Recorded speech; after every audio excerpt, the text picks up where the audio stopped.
West Indian Mixtape. I'm here with the guys from Athel. Just go ahead and introduce yourself. Kamran. I play bass and look good in the band. I'm Justin. I look good too, and I play guitar and sing. Christian. I play drums and I look awesome. So, you guys have just released your first full-length album. How's that been for you, and what do you plan on doing now? It's been really good. So far, it came out in May, and we've sold about 2,000 CDs. And for a band like us, that's a lot of them, because most bands nowadays, you see a band like Black Tide that's on Interscope Records, which is a major deal, almost like 7,500 records. So, for us to do that many and being on a small label like us, it's really good. And the next plans are just keep on touring, and we're going to start a new record in January. We're going to start recording. That'll get released sometime next year. Okay. I Go ahead. I wasn't sure if you had anything to say. So, you guys are also touring. You did a national tour this summer. So, what's the touring like too? Because is that helped you? Well, obviously it's helped you, but how Yeah. has it helped you? Not as much as you'd think, probably because we do a lot of we do a lot of independent touring. We've done some national tours, but for the most part,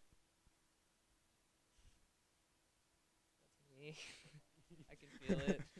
Yeah, I'll just restart this question after. Okay. So you guys have done like a national tour this summer and some tours before. Yeah. How has that affected you, like as a band? Well, it's a lot of traveling and a lot of living in close quarters together. Obviously, I'm sure you could just imagine. But it's really fun to get to know people better because we have friends travel with us too, and people like Vito and Jimmy and stuff. We always have a really good time with our friends on the road, and that's mainly the goal, is to have fun, because you're never gonna do exactly what you're aiming for. You just want to have a good time with it. That's the ultimate goal, is to do what you love and have fun. So yeah. Yeah. You guys played Congress Theater was your beginning show, which there's been some big bands there. So what did you think of that? What was your opinion on Congress? Which show? That was your first. On your website, it said it was your first show of the tour. Okay. Oh yeah. That was a while ago. Honestly, Congress Theater shows, we've had great ones. We've had not so great ones. The main thing that's cool about it is to play with. I get to see so many bands there. Like, there is a lot of talent in the building.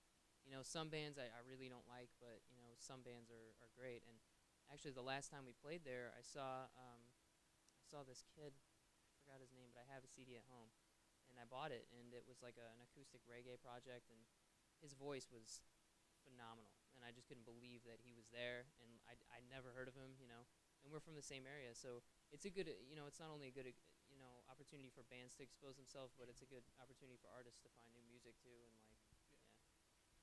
So you guys have a lot of symbolism, it seems, in your music and your music videos, and I keep seeing nuclear explosions in television. So can you tell us like what's going on there, like statements? He's new. He doesn't know as much yet. I'm sorry. We should have maybe looked over these beforehand to pick one out for him. Maybe. Nuclear explosions, we want to keep a TV in every music video. That's our goal, I think, right now, is to try and get a TV in every music video. Eventually, we want a TV to be on stage. We want lots of TVs to be our stage show. Yeah. We don't have a lot of money, so once we do get a lot of money, that's what's going to happen. But basically, it's just things with the media, like Open Your Eyes to Society, seeing the things that are going on. People in this band all take it in different ways, People outside of the band will take it in different ways too, but the way I've always looked at it is, things that happen in the media, open your eyes to it, because there's a lot of messed up stuff out there that they're trying to push on people, and that's the whole TV thing in my perspective. I'm sure his is different, and he comes up with a lot of the creative end. Would you like to share that, or? Sure. The TV initially started off as like it was just something that we put in the video. The Their Shoes video, and Andrew came up with that, and we were really excited about the aspect of doing something that represented like the media, and it had the war kind of scenes on the TV, and we were cool with that, and we thought it fit the song great. So we did that, and then Heavy Things had a TV, and then we started like kind of progressively adding this TV thing, and it, for me, it started small, but it like began to grow and make more sense. And it's one of those things that you can't plan. It just happened to make sense, and it happened to like coexist with the band. So I do feel like it's gonna become a recurring theme in our music and our videos and everything like that, because think it meant more than we thought it did at the time. And now that we understand it, it's like that's brilliant. You know, it kind of helped mesh the whole idea of the band together. So yeah. Okay, so this question is for each of you individually. What's on your iPod? What are you listening to right now? Jeez. You know what? I have a 30 gig Zune. Well, my iPod got stolen in Orlando, so I have a 30 gig Zune from a while ago. It's full now. Lately, I've been listening to a lot of like dance music and Takamon stuff. Telling you, it's like Hey Arnold mixed with dubstep. It's awesome, but it's really cool. I've been listening to a lot of that, a lot of reggae, a lot of Sabbath, a lot of I like stoner doom metal kind of stuff, sludgy, grimy metal. Yeah, that's what I listen to. The newest thing I put on my I don't have an iPod either. I have a phone, Android phone. So we're not iPod bands. The person that's actually against iPods is the only person that has an iPod. The person that hates Apple has an iPod. But what I've been listening to the most now is Children of Bodom. I just put 3 new albums I never had on there, and that's what I've been listening to nonstop at the gym. It's been my #1 band right now. So, yep. My music taste is across the board, kind of like Justin. We all like, or the both of us like, a lot of different stuff. But I think the artist, if I could pick one right now that I'm really into, is Citizen Cope, because he's just so chill and he's got that funk, he's got that soul. I'm just really getting into that right now. But tomorrow it might be different. It might be like heavy metal or techno or something. Like Justin and I, we're all across the board with that kind of stuff. So. So how has been like being from Crown Point affected your music career? Has that affected it in any way? Or Yeah, is that, I'll tell is you that- exactly. Is that good Well, or is it bad? there's some good things and bad that came out of it. I think the good things is we don't really realize there is no music scene out here, period, and we realize that. And there used to be, but there's not anymore. But the good thing that came out of it is the fact that we proved to people that you can find fans for rock and roll anywhere. And even though the scene out here has died, the love for music still remains, and the people that love it still love it more than ever, and even maybe more so because there's not as much. So it helped us in the sense that like we had to work for our draw around here. We had to work for our fan base, and it was hard, but we eventually got the feel, got the the vibe from around here, and we really connected that way with people. And the best thing that came out of it is the work ethic of the people here. Everybody here is kind of like, it's like a blue collar area. The Midwest is kind of like that. They're known for that, and we'd be a totally different band if we weren't from here. So I'm glad that we are from here. It's affected us negatively in the sense that like there is no music scene. There's nothing thriving. There's really no contacts to be made out here. But other than that, I mean, it's not. I don't really look at anything really bad. So it's not really negative. It's just I'd say it's held us back a little, but we gotta work ahead. So have you guys would you guys say that you've made it now as a band? That all kind of depends on what your definition of made it is. In our definition, no, not at all. But we're getting there. You know what I mean? Like because it's like when you first start a band, you're like, oh, I can't wait to play my first show. And then after that, you're like, oh, I can't wait to play a show with like 50 people. And then the number gets bigger, and then the venues get cooler, and the expectations get higher, exactly. And we just want more and more. We're really hungry. We really want just to play awesome shows, to play with all our friends, to play with people that we haven't even met. And I think in the sense of like finding our sound and finding like who we are as musicians, that kind of we've made it. But like as when it comes to like a fan base and just I don't know the number of people that are into us, we just want more fans. We just want to play in front of a ton of people. So we're always looking to improve that for sure. I feel like there's a certain part of this band that everybody says, oh, like success is determined by how happy you are. I mean, for me to sit here and tell you that I'm content, I'd be completely lying to you. If you're not content and you don't have that fire and that passion, you're never gonna get.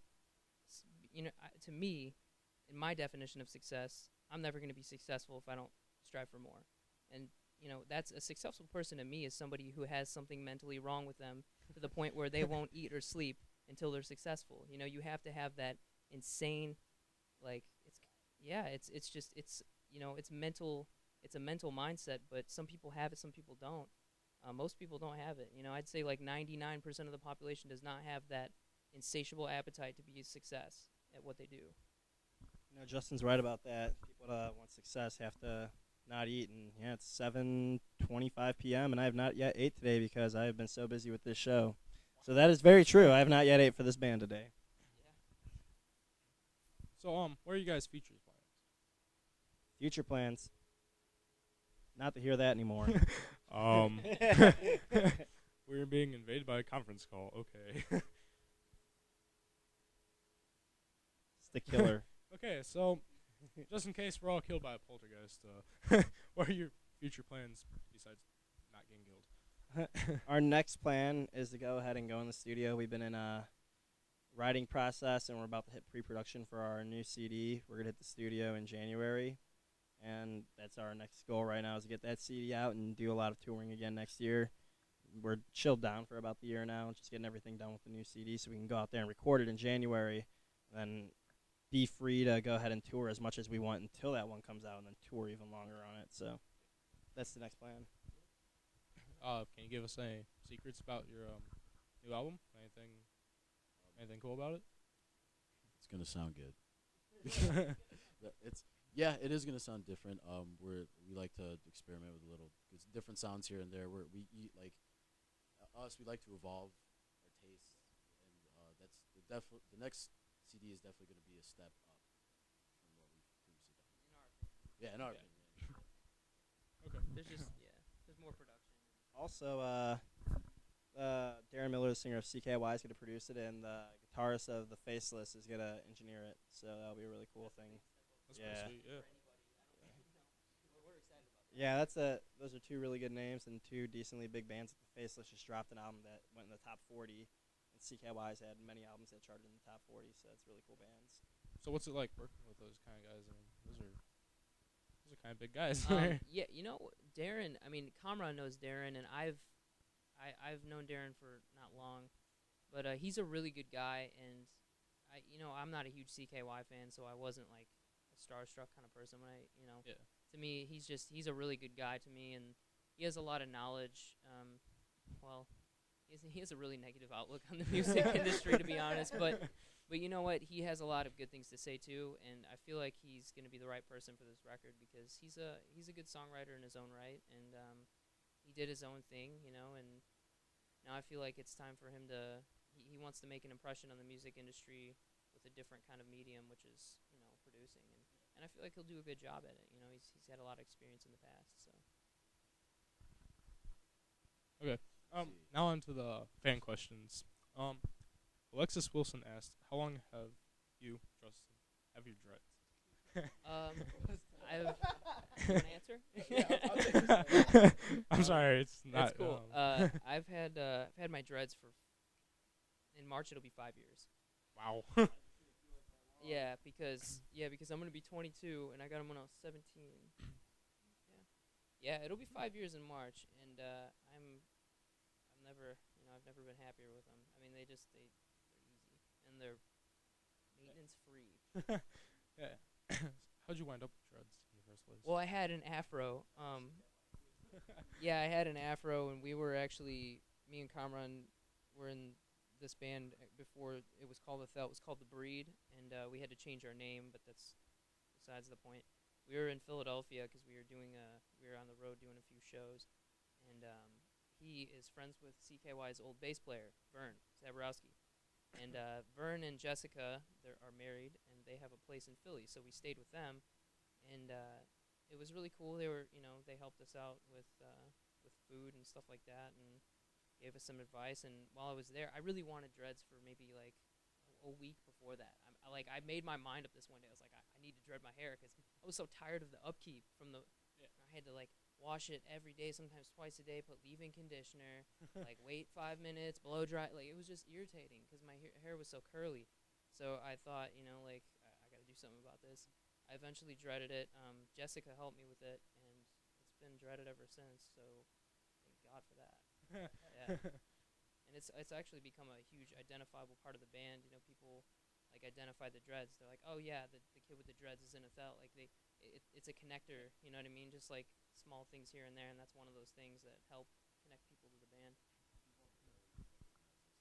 Yeah, yeah, yeah.